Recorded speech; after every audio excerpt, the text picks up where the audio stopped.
of the day. And actually, for example, in hello, English, you have the hello, same thing, right? family. So like each of the days. So we are going to hop right into the old Nubian class because we're running a little behind. So I'm gonna just get us straight into here it. an adjectival quantifier is, and as you can see, it behaves like an adjective. In this case, actually, it behaves like an adjective with restricted reading because it goes in front of the noun Hirkana kingdom, so another kingdom. Most other adjectival quantifiers like a or some or the entire or all, they all follow. Note also, and you may have seen this already in some other examples, and I'm not going to talk about this a lot, but sometimes you will see again this like vowel hanging off the end of a word, and you may wonder like, what is that vowel doing there? It's usually an U or an E vowel. This has to do with the fact that Old Nubian has restrictions on the consonant in which a word can end. So when you have a word like is and nothing else follows behind it, no case marking, no topic marker, it doesn't connect to anything else, and it ends in a sigma, in an S sound, then that's not allowed. In general, Old Nubian doesn't like words ending in an S. In fact, it only likes words ending in a vowel or in an L, R, or N. Anything else, or M. M is also fine. So like a liquid, basically a liquid sound or a vowel. Everything else is like, no, I would really like to have, a vowel thing behind it. And so that's what you see here. Another example is, for example, the word cosmos here. It's a Greek loanword, and it ends in Greek in a sigma, in cosmos. But in Old Nubian, you will always see it written as cosmosi when it appears on its own without any case marking at the end. And that is because Nubian doesn't like an S sound anymore. And here we have another adjectival quantifier, watone, and here we see it coming after as a regular. And then finally here we have an independent quantifier, shuibu, some people, and you cannot really modify it in any other way. You can probably add a relative clause, but you cannot add another noun. By the way, for those who just joined us, also I think on Facebook, people will now be able to see this live stream. If you have any questions, you can ask them on Facebook, and I'll magically understand them through a complex relay system, or you can ask them here in the chat. And when I see them, I don't see them always immediately. When I see them, I will try to answer them. All right, so let's look at some real life examples. This looks completely daunting. Actually, I don't think I have explained in the previous days how to read these things. I just jumped into them and I didn't really explain what this actually is. So let me do that for those who have never seen such a presentation of a sentence. So what this looks like is, you have the example number, and then you have an abbreviation of the text from which the example is taken. And in this case, it's L, and that is the lectionary text that we saw, I think, in the first, I showed you a picture in the first class. Then what follows is usually a page number. In this case, the manuscript has page numbers on it, and so that's the page numbers that we use, and it's page 107. It doesn't mean, unfortunately, that we have 107 pages of this manuscript, but we have like, I don't know, 20 or something. And 107 is one of the pages that we have, followed by line numbers. Then what follows here is actually something that shouldn't be here, but it's a symbol that I've used. It belongs to a set of symbols. It gives you a sense of how certain I am of the reading that follows.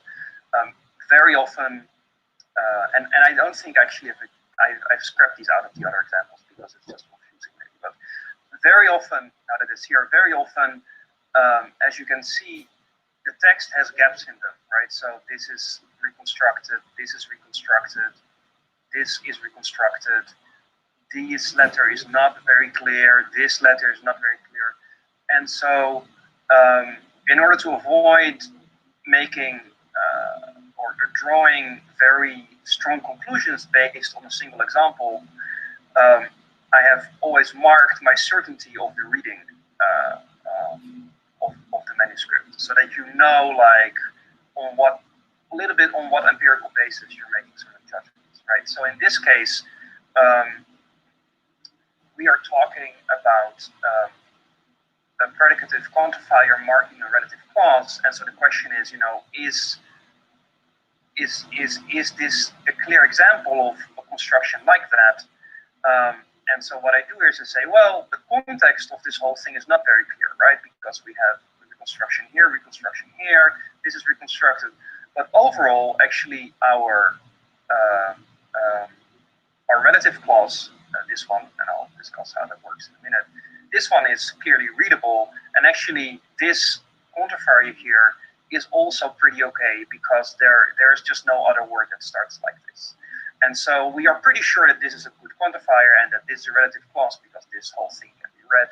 And so the judgment is, well, the context is not completely 100% clear, but what I'm going to discuss about the sentence that is clear. And so that's kind of how I introduce these types of symbols. Now, the actual example is written in the Old Nubian script, but very often linguists don't read foreign script because they only read English, and so there is, or they only read Roman script, and so there is a Roman transcription right here, which follows like a specific key in which every symbol is transliterated by a single character from the Latin alphabet, and then you see these little hyphens in there, which indicate the morpheme boundaries. And so morphemes are the smallest meaningful elements in the language, and they are, let's say, the little Lego bricks of these larger things that are called words. And then we have a glossing underneath, and the glossing gives you a little bit of a code of what these little morphemes are. And in the case of Old Nubian, since it is a language that mainly has suffixes, usually what you have is the first thing that you encounter is your lexical item. It's the thing that carries the meaning of the word. And then what it follows, especially with verbs like this verb here or this verb here, or there's another big verb here, is a whole bunch of morphemes that gives you all kinds of other information about what that verb really is and what it's doing, and who's it affecting and what is its position in a sentence. And that's what we'll talk about tomorrow with verbs. And then finally, there is a translation.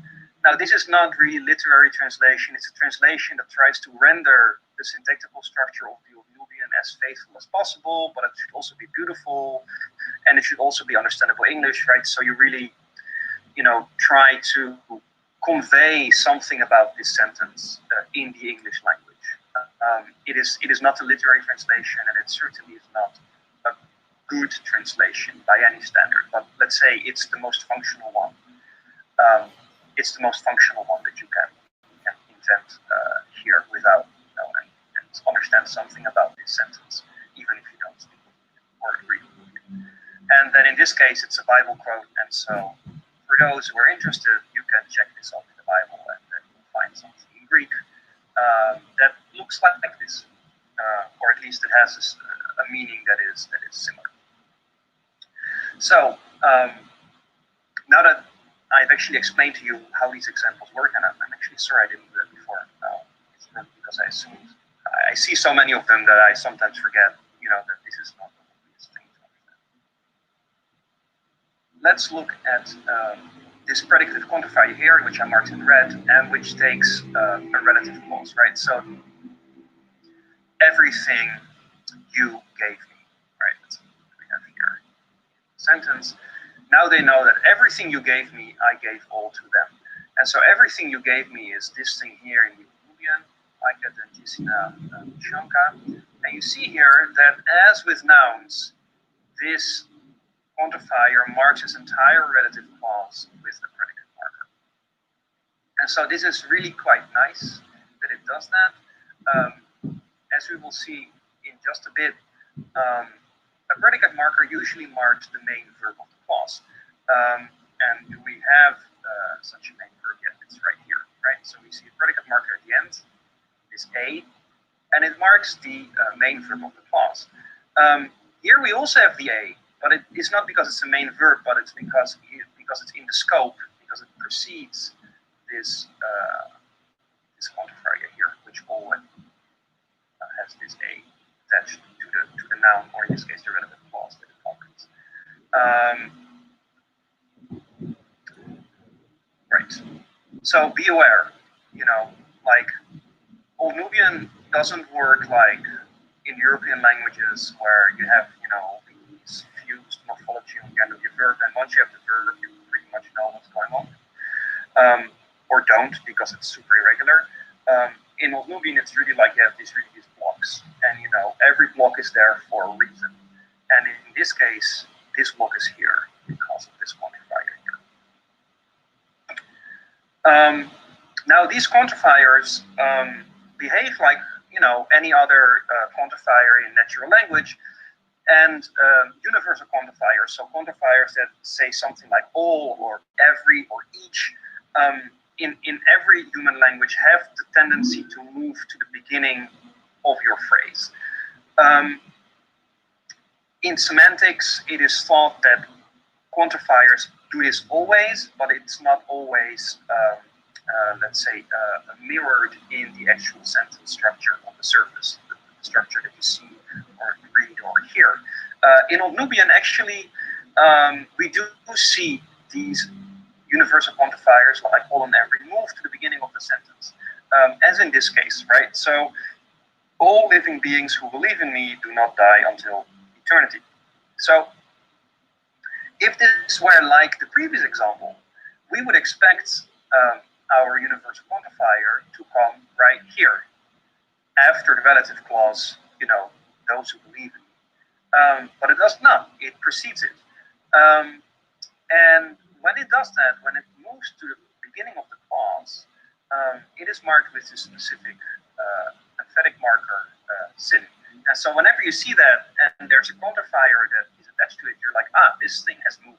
It has moved to the beginning, and so I should think of it as belonging somewhere else, and then you can figure out where that else place is. In this course, we will not really go into like heavy syntax of Old Nubian because it's a really it's not an easy subject, and it's also sometimes difficult actually to figure out because all the text or most of the text that we're working with are translations, and so it can be that the original language influences the Old Nubian in which it is translated, and so you cannot really trust whether all the syntax that you're seeing is let's say natural. We don't know even whether that you're seeing right here is natural or is maybe like a literary invention. Maybe you really cannot say this in everyday speech. So that's why we're not really discussing this in depth. And things like this sin particle or suffix are really kind of crazy in the way that they attach to certain noun phrases, and sometimes it means that things are moved around, as in this case. Sometimes it means that there's an emphasis going on. Sometimes we really don't know why it's there. Maybe, no, we don't know. One of the many things that we don't know. Let's have a look at predication. So we saw a bit of predication here, right? So this thing here, this A and this A right here, they are called predicate markers for a reason, because they deal with predication, right? And so that's what we're going to discuss right now. So usually when we talk about predication, we split this up in verbal and nominal, right? So verbal predication is predication by means of a verb, as in the examples that you see on the screen. And in case of nominal predication, this is usually done by means of a nominal predicate. And so, for example, in English, then you always need a copula, like the verb to be. But in many languages, you don't need such a thing, right? You can just clunk two things together, like man, sailor, and that basically means that man is a sailor. And as we will see in a bit, Old Nubian actually can do both. So let's first have a look at the verbal predicates. The main verbal predicate of a clause is always marked with an alpha.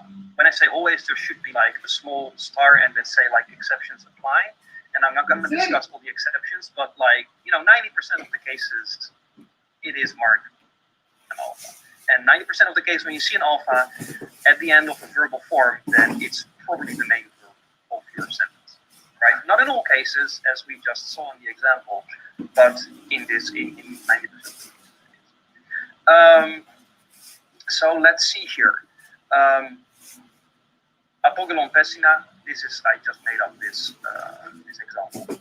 Maybe actually I took this from Predication. Maybe this is the one that I made up. In any case, it is something that is based on something found in the wild.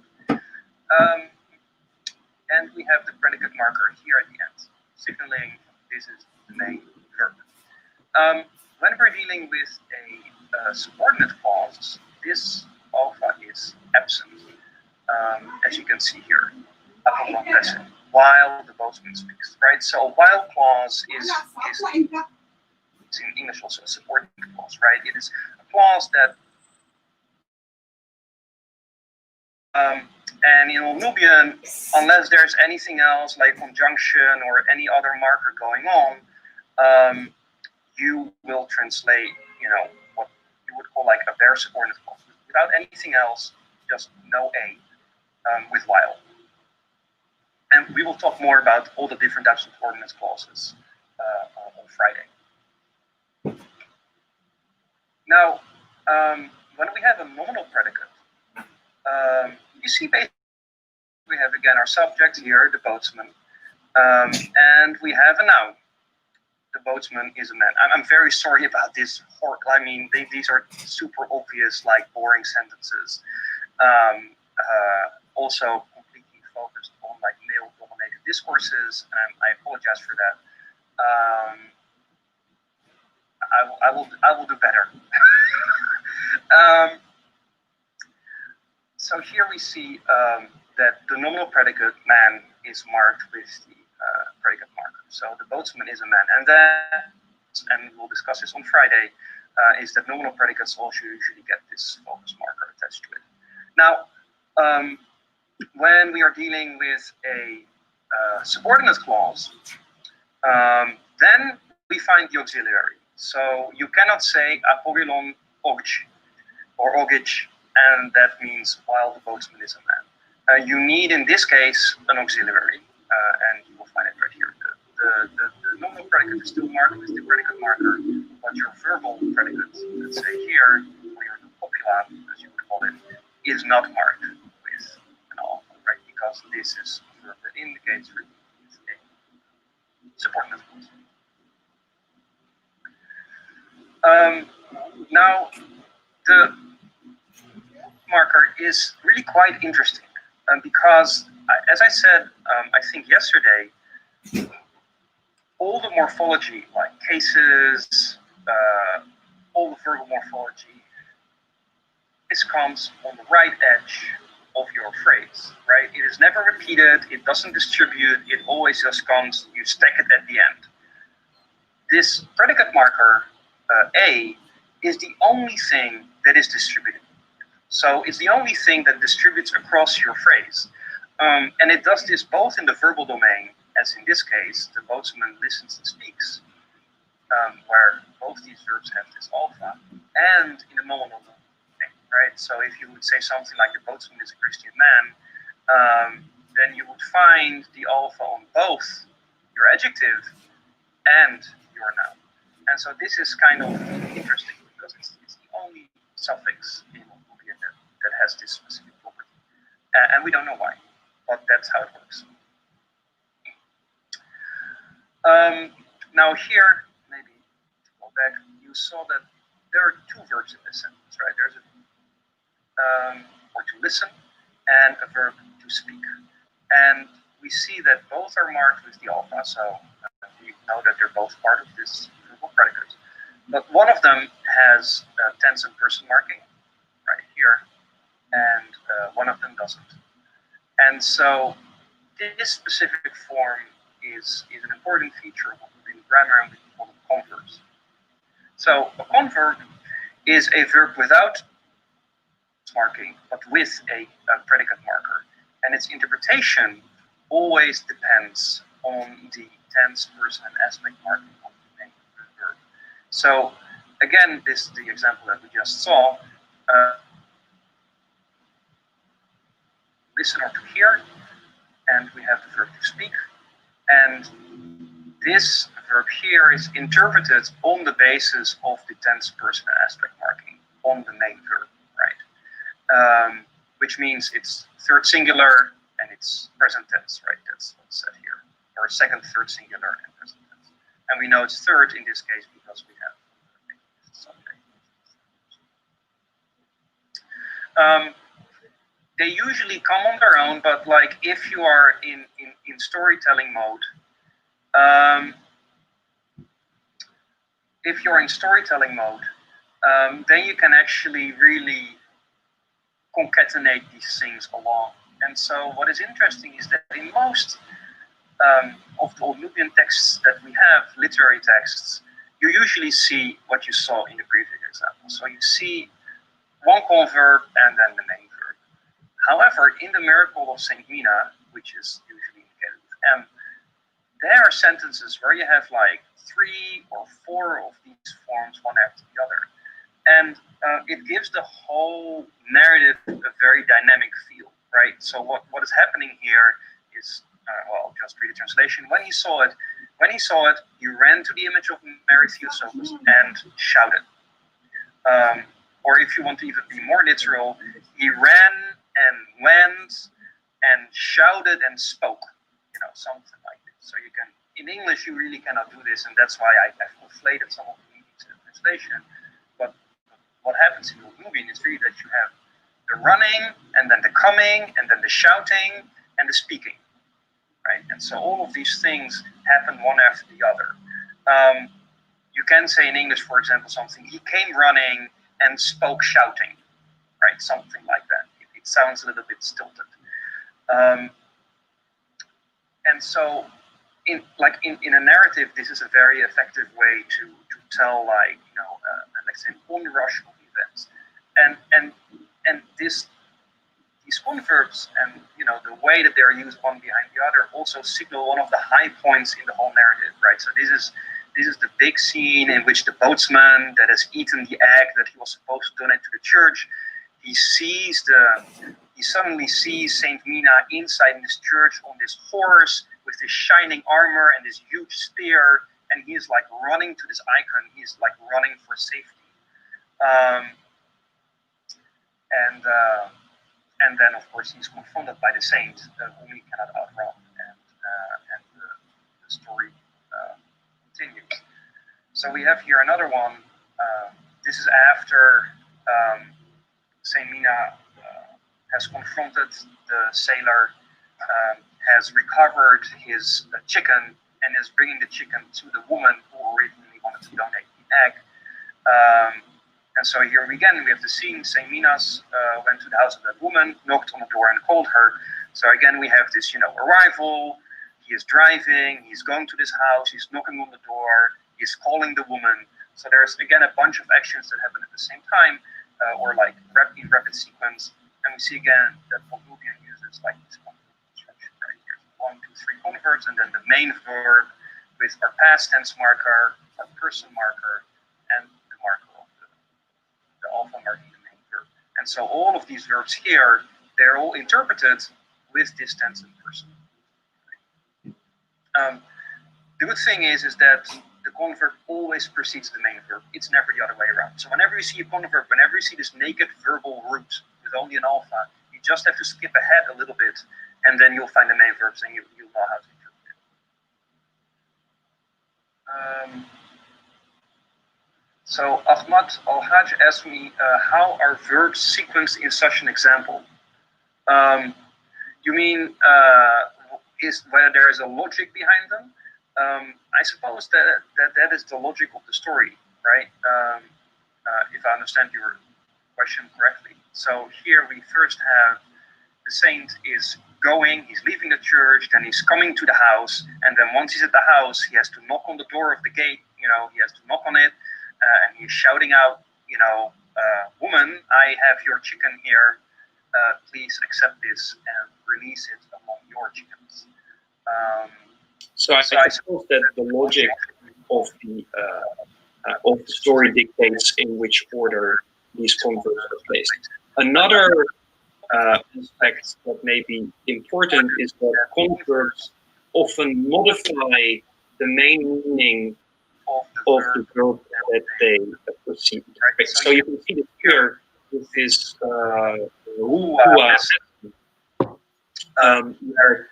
the regular verb here is speaking, and then the converb to shout gives us a more let's say detail about the way in which is spoken, namely by shouting. And the same thing actually could hold for this couple here. It's like the man is coming to the icon, the way in which to do that is by running.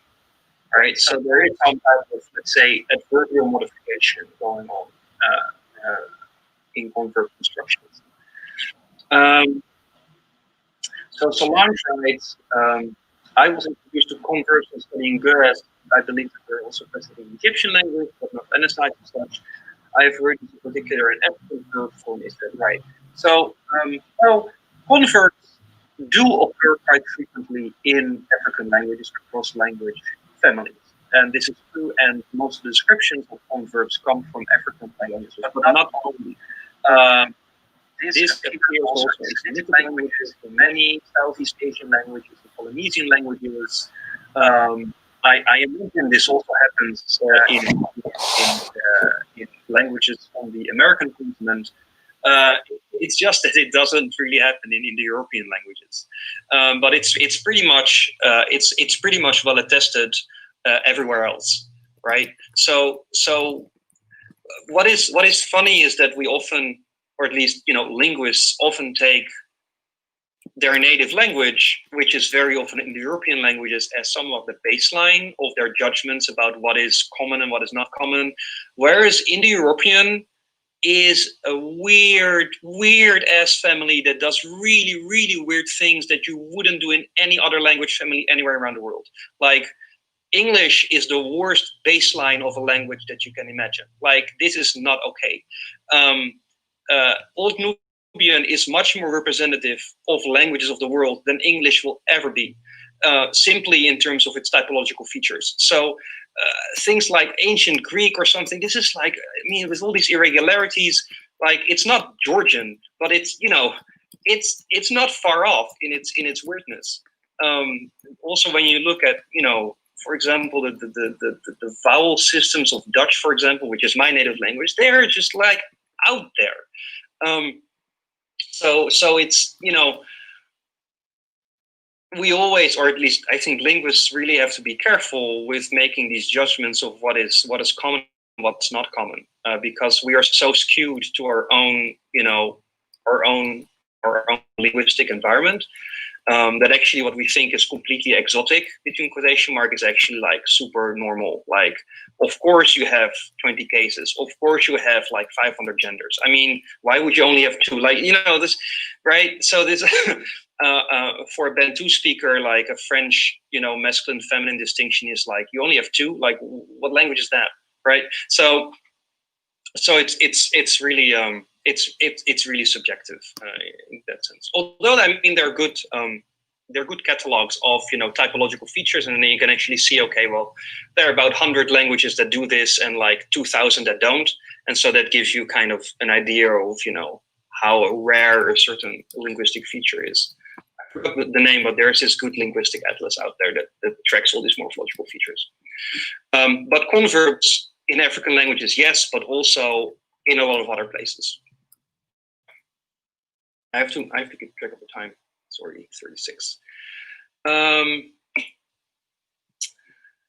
So let's see. I discussed this one. Right. So then we come to applicatives. So applicatives are a specialized form of the converb construction. So they only appear with 2 verbs, donative verbs, the verbs to give and to give. Old Nubian has 2 verbs for to give, one for giving to someone else and one for giving to me. there are also other languages, for example, Japanese, that have this distinction between different languages for giving. And when you combine one of these giving verbs, like here and here, with a converb, that means that you're doing the converb for someone else or for me. So in this case, the boatsman builds a house for the woman. We have our subject here, our object here is house. And here we have our applicative construction. So the converb gunya, no person marking, no tense marking, and our donative verb to give to someone else. And to give to whom? Well, to the woman. And if you remember from yesterday, this is an indirect object, and it is marked with an accusative because the woman is animate. Yeah, it's a living being. When we direct the action to me, so the boatsman builds a house for me, then we use a different donative verb because it is for me or for us. And we, of course, use a different indirect object, in this case, aika, me. We can also leave this, in this case, we can leave it out because the verb already indicates that the indirect object, that the benefactor of the house building is me. So that's why we put this between brackets. Solange, you want to say something? Or to write something? So that the first example, number 17, is the verb that you have highlighted in red, the tear, that the last consonant has changed to. Oh, yeah. So, okay. Sorry, yeah. This is correct. Yeah, sorry, this is, of course, yes, the last consonant has changed. So this indeed is this verb here, to give to someone else. And it is correct. You see here that the N has assimilated. This is a phonological thing that happens in Old Nubian with a certain class of verbs that end in R. They're very sensitive at the end, and they very frequently assimilate to the following consonant. And the verb to give is one of them. Yeah, so well spotted. I didn't explain that correctly. Yeah, you are. This is indeed with assimilation. There is a lot of other assimilation going on behind the scenes here and there, and that I don't talk about because, again, it's a very complex topic, and it also deals with our analysis of stress in Old Nubian, which is not indicated in the writing, but which we can infer sometimes from assimilation patterns. But this is maybe for like a sequel or something, if I survive this week. Right, and then we have the last topic for tonight, which is person. And so there's this nice table here. Again, like on previous days, I will post the slides on my Humanities Commons account, and I'll dump them on Twitter, and I'll add them to the YouTube video recording that I'm currently making. So I hope that this gets to you if you need it. And people have also already emailed me to ask for these slides, and I've responded. So like, if you somehow are unable to get these things and you need them, you can always send me an email. So you see here, these are all the different ways in which Old Nubian can express person in a sentence. So it has a set of personal pronouns like I, you, he, she. Well, he and she are the same pronoun, which again is probably the most widespread thing in the world. Like, why would you distinguish between he and she? That's like a ridiculous thing to do for a language. It does, however, make the very sensible distinction between inclusive plural we and exclusive we. So the we that includes you or the we that don't. I think this is a politically very useful form of we that is unfortunately absent in the English language to the great detriment of this political system, I think. And you, plural you, and they. And so we have a bunch of nice pronouns. We have these kinship possessors. There are only a few. We don't really have them for the plural, but they are a widespread phenomenon in Nilo-Saharan languages and I think also in other English African language phyla. But in Old Nubian, the system is rather small. And then we have this bunch of really fun subject clitics. We have the regular subject clitics here, used in regular sentences. We have a specific subset that is used for imperatives. And then we have these, what I call old subject clitics, which are old, and they are falling out of use, and in documentary text they're nowhere to be found. And so this actually, the presence and frequency of these old subject clitics is actually a nice indicator for how old the text actually is. Yes, Solange, I will talk about the kinship possessor pronoun. So like, bear with me. Yeah. I will talk about all of these things. I won't just give you the table. I will actually give you examples. So what are we starting with? We're starting with the subject clitics, right? So we've already seen these at work in some of the verbal forms in the examples that we saw, right? And so these subject clitics developed originally from independent pronouns that got incorporated into the verb. So we can still see the traces of that, right? So you originally have this pronoun I for I, which is a lucky coincidence. And the clitic version of that is this E. We have an N that is used for the second and third singular, which the N we still find in the pronouns that are used in Midope. And the fun thing about Midope is that it is in some ways a very conservative Nubian language, and in its pronominal system, it has preserved all the Proto-Nubian forms. All the other Nubian languages have made all kinds of innovations. But here we can clearly see that in these conservative forms, this N is present. U and U, well, the relation is still very clear. And also this an that we see in the third plural is very close to what we have in our Midope 3 plural pronoun with this ga, probably that's a plural marker, right? So we have here quite clearly a form that really looks like our Nubian subject clitic.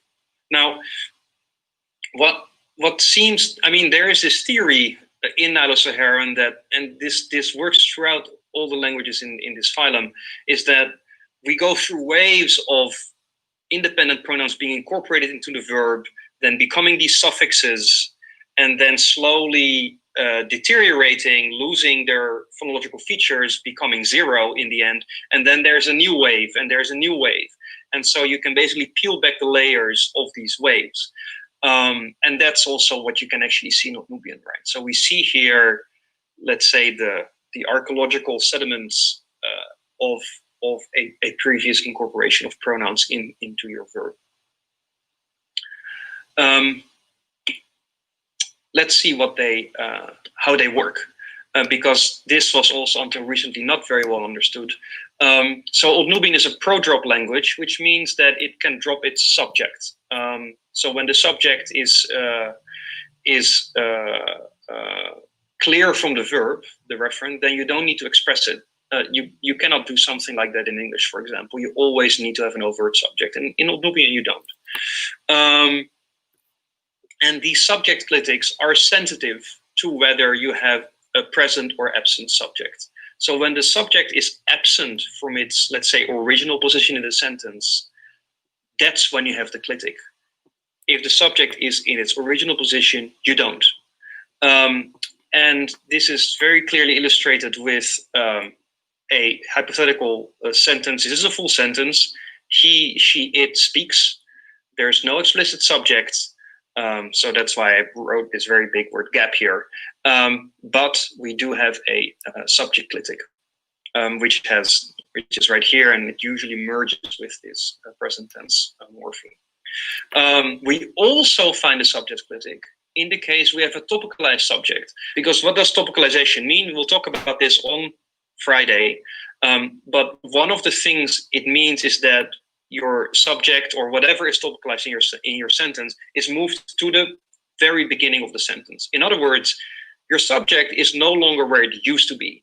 That's why I wrote here gap, which is very untechnical, and all syntacticians will chastise me for being so untechnical about this. But we can basically say there's this gap here, and because there's a gap, we find the subject clitic. You can also just say, whenever I have a topicalized subject, I will find a subject clitic. Whenever I see no overt subject, I have a subject clitic. And this is a strong correlation. Let's say 99%. Now, as I said, we have a set of these older subject clitics which survive for second, singular, and plural persons. And they appear like, let's say, in the niche verbal forms, like verbal forms that you don't use very frequently. They also appear on some nominal forms, like jussives and vedatives, like don't do that, or may you do this, and affirmative verb forms. So this is something that we again see very frequently in languages, right? So the forms that are less used are sometimes the most archaic ones, because they are not used very often, and so they don't wear and tear, you know, like your regular old copula, right? So they're less sensitive to deterioration, and so they're usually more conservative. And that's exactly what we see in Old Nubian, is that these, let's say, less frequent forms, maybe more formal forms, they keep this second person subject clitics alive. They no longer appear in modern Nubian languages. So this is really like the last time we see these guys. So let's give one example of these old subject clitics in action. You see them here. Thus, brothers, be zealous in prophecies and do not forbid the one who has spoken in tongues.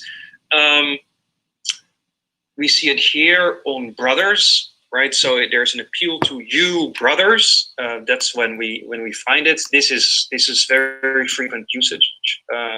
We also find it on beloved, which is a very frequent opening in prayers. Oh, beloved, we find this ke. And you also see it here on this jussive form. Do not forbid. We see it here as in a plural form. There are many other variations of these old clitics that are sprinkled all over the place, but we don't really have time to go through them now, because it's close to 8 and I don't want to go over time. We're going to rush a little bit to this last part, but it's not the most interesting part in any case. So we have 2 types of personal pronouns, long ones and short ones. And again, this was a distinction that wasn't really considered until recently. But it appears that there's really a functional difference between these 2 sets of pronouns. And the difference, at least morphologically, is the fact that long pronouns have this additional vowel at the end, usually u. So the short is I, and the long one is iu or ie. And this, funnily enough, this is a distinction that still exists in Nubian. So there is still this sense that you have longer and shorter forms of your pronouns. And they appear in different syntactical environments. So long personal pronouns are used in emphatic conditions. This makes sense, right? You use a longer form when you want to emphasize something. It's used in forms of address. Again, when you want to address somebody, it makes sense that you use the longer form. They're used in contexts in which they're qualified. So, you know, oh, you long people of the South, right? Then you would use a long personal pronoun. And they also form the basis for certain cases. You can see this here, for example, in emphatic case. Are you greater than God? Note that we already have a subject clitic here, right? So we don't need this thing at all. Yet it is there, but it's clearly there for emphasis, and therefore it's also a long form of the pronoun. We have it here in an address. Lord, if you had been here, right? So we're addressing the Lord. If you had been here, my brother would have not died. Here, if you, so here we have again our long form. And here in this case, the personal pronoun is qualified, right? You alone. So here we find Eru Allah.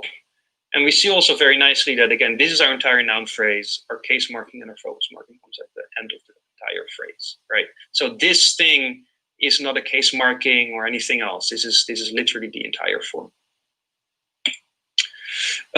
Short personal pronouns are used for topicalization, for focus marking, subjects of nominal predicates, and also as the basis for all the other case markers. So here we have the topicalized subjects, aion, not aiuon. I ask about them. Here we have a focus marked subject, talo. And again, I will talk about the distinction between these 2 things on Friday. Again, we see talo with assimilation here from tar to tal. for before this L of the focus marker, right? So tarlo becomes tallo. Modern Nubian languages have many more of these cases. Like they assimilate, they really like to do that. Oh, hello. Babies also like to assimilate, by the way. It's to disassimilate is definitely part of their language acquisition process. Here we have the subject of a nominal predicate. As you can see, they are altogether unjust, right? We have here, where is our nominal predicate? Unjust, right here. And so the subject of nominal predicates, when it's a personal pronoun, it's always in the short form. We don't know why, that's just how it is. And then the kinship possessors. So we don't have many of them, but basically the system is that inalienable relations, and those are usually family relations or body parts, in Nilo-Saharan languages very frequently have these kinship possessors. So these are like reduced personal pronouns that attach to the left side of your kinship term, right? My father, your uncle, his sister, and so these become really, let's say, glued onto them, right? So you have Apo, my father, instead of something like Papo or something, or Ipo, your father, right? So these are really lexicalized forms that are specific to kinship terms, right? Because it suggests that you cannot use the kinship term without actually saying whose it is. You cannot talk about a uncle. You can only say his uncle, my uncle, your uncle. So you always have to be specific about whose family member you're referring to, which of course may have an anthropological background. All right, and I think then that's it when the subject is overt. Yes, I talked about that. Yeah, okay, so this is an example of where you have an overt subject, so no subject gap and no politic, right? So only tense marking here. This must have been left behind in my rush this morning to compose this slideshow. All right, so that brings us at the end. We have like 5 minutes for questions, either here or through Facebook, if Mazin can transmit these questions to me.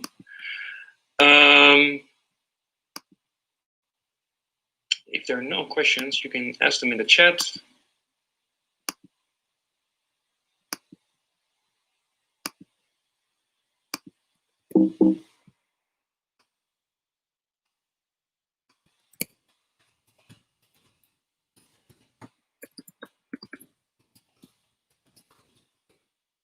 Alexander is saying he was hoping that I would sing the Atiri example.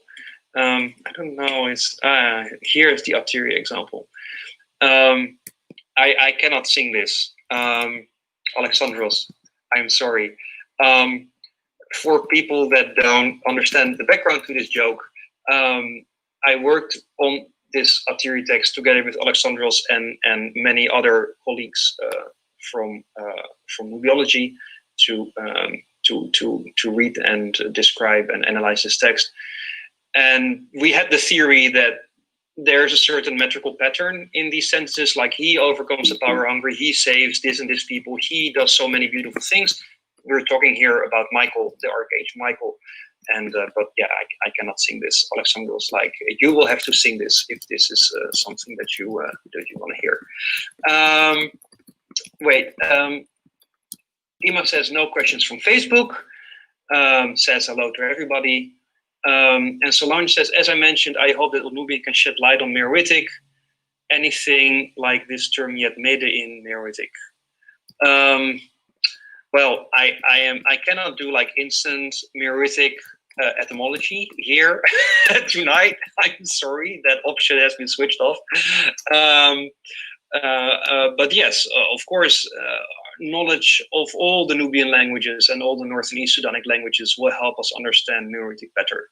And that's unfortunately a very slow process, because it means that we have to have very good descriptions of all these languages, not only of Nubian, but also languages such as Nara or Nimang or Tama.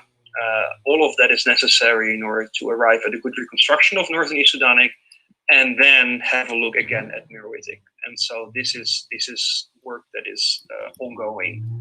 But everything, for example, that we understand, for example, these old subject clitics, that may help us understand something about Meroitic, right? Because if we are able to distinguish ancient features of a Nubian language that are no longer in modern Nubian languages, then perhaps these ancient features were also part of proto-language, and so they would tell us in turn something about what we could possibly expect to find in Meroitic, right? But this is all very tentative, right? None of this is it's all still in research. All right.